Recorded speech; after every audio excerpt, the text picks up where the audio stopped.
Thank you. And thank you, Sian, for that introduction. And thank you, Jody, for the blind spot.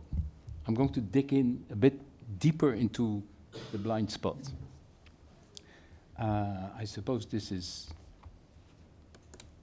Right, it works. Reintegration. It's part of CVE. It's what we call tertiary prevention. Disengagements, de-radicalization, reintegration. We look at the community, and Jody talked about it from the angle of acceptance. We work with the terrorists, the formers, prisoners, returnees. We disengage them, de-radicalize them, and reintegrate them. And then the community is accepting these people. There's a number of underlying hidden assumptions there. Let's try to expose the assumptions. But maybe first go to where that model that we use comes from. It comes from somewhere. It didn't come out of the blue. It started somewhere. This is where it started, some 15 years ago, maybe more. This is the Mohammed bin Naif Center in Saudi Arabia. I've been there several times. I think they've changed the name. I'm not very sure, but it probably changed the name. It is the center in Saudi Arabia where our model was conceptualized and designed. This is where it started. And the Saudis have done everything in the book to reach out to the international community and try to make us copy their model. And they've been very effective. This is what it looks on the outside. This is what it looks on the inside. This is where former terrorists in Saudi Arabia are being housed, counseled, worked with, helped, and assisted.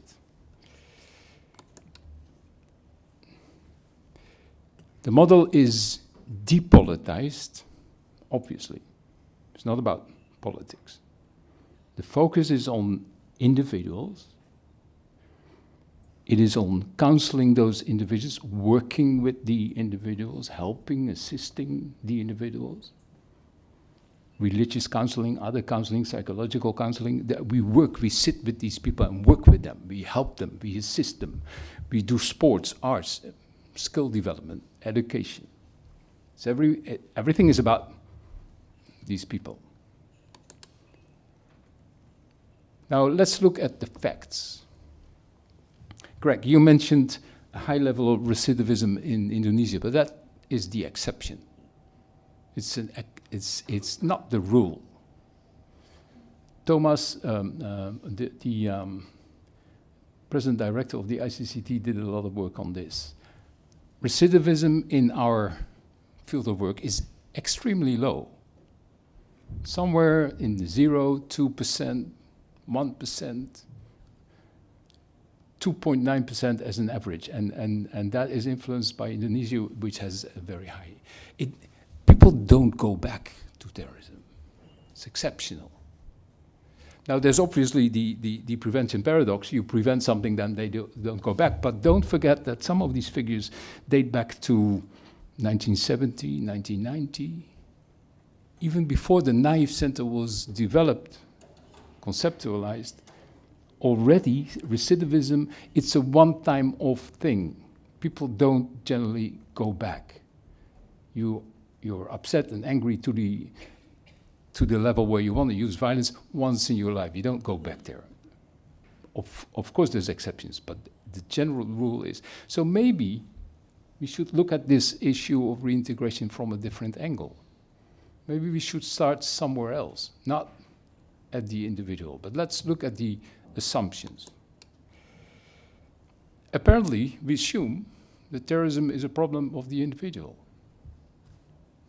We work with them, we invest in them, we help them, we counsel them. Apparently, that is a problem of, terrorism is a problem of the individual. Apparently. True or false? I'm not sure. I'm not sure. Maybe the UNDP study tells us something else. Apparently, reintegration is a psychological and economic issue. Skill development, counseling is important, apparently. True or false? Is that tested? I'm not sure. Apparently, individual assessment tools will tell us what the problem is and then solve it. Vera 1, Vera 2. Apparently. Maybe. Maybe not. Conflict analysis apparently is not important. Root causes apparently not important. Apparently we can ignore those issues. Apparently it is assumed that it is a conflict between that individual and the community. Maybe, maybe not. My experience in West Africa, Nigeria, tells me something else.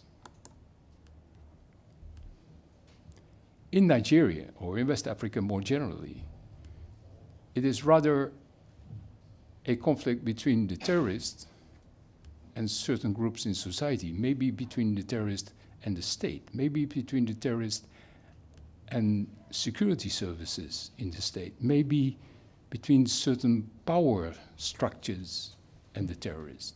Maybe the conflict isn't between the individual and the community, maybe. Maybe we should try and dig a bit deeper in understanding what the conflict is all about before we start to understand what the solutions are. Maybe it's more a triangle between self-defense, state, terrorist, criminal groups, power structures. Maybe it's historic. Maybe it's rooted in historic unsolved issues. Maybe it's important to understand what the conflict is before we start fixing the problem. And maybe there is a dynamic in that conflict. Maybe it's different today. Boko Haram today is not Boko Haram 10 years ago. Maybe that conflict has changed. And maybe it's important to take that in consideration when you start reintegrating people into society. Let's look at it from the other side. Let's start on the other angle. Let's start on the community side rather than on the terrorist side. What does the community want? Security, it was mentioned. Stability, it was mentioned. Peace dividend. Greg talks about cash given to the terrorist for reintegration purposes. Maybe the community wants cash. Rather than give it to the perpetrators, give it to the community, maybe. Peace dividend. Maybe that's what they want. And above all, they want justice. Now that seems a very simplistic term, justice, but justice is many different things to many different people. Justice isn't the same to different people in this world. Justice is many different things. It may be punishment. Don't forget that in West Africa, the concept of a prison doesn't exist. There's no prisons in Africa. It's a colonial concept. It's something that we introduced, punishment. It's not something that they have traditionally. Retribution, maybe. Remorse, sometimes. Compensation, people in West Africa always ask me about compensation. They did something to us. Now, what is the compensation here? How are they going to compensate for the harm that is done on us? What's the compensation? Rather than punishment or remorse, compensation is something that they want. In many African states, removal is a normal procedure as a, how do you say that, fixing of a problem. Now, reintegration and removal are difficult to reconcile, but removal is a traditional way of dealing with some of the issues. And then there's other forms of justice. Community harmony. As was said this week, giving meaning. Justice as a form of giving meaning to what has happened. We did something wrong in our community. We've killed one another in our community. Some people went out to use violence. How are we going to restore our harmony? And maybe it's something else. But we shouldn't assume that we know what justice is in different contexts, because it's different in different contexts. And then the community. The community doesn't exist. A community doesn't exist. It's an imaginary illusion. It doesn't exist. A community sympathizes with the terrorist, accomplices, profiteers, bystanders, real victims, active opponents. People in the community are part of the power structures. Some of them have links to the power structures. A community is a very diverse animal. It isn't one unified thing. It doesn't exist. It's something that we imagine. But it's not a reality. There's women, there's influencers, there's elders, there's all sorts of people in a community. But some were sympathizers. Some profited from what happened. It's all reality.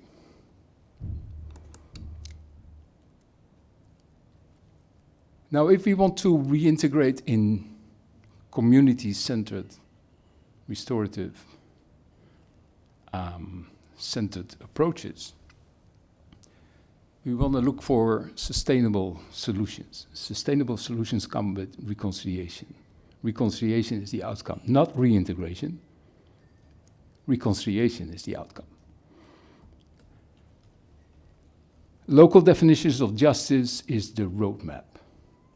People should define what their concept of justice is, and that will define the roadmap to get to reconciliation, not reintegration, reconciliation.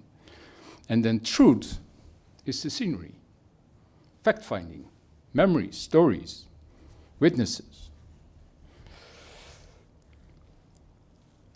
You need to know what has happened, and you need to talk about what has happened. That truth-finding is important for the process of reconciliation and reintegration to happen in long-term terms. So we've got some questions. We need to answer some questions.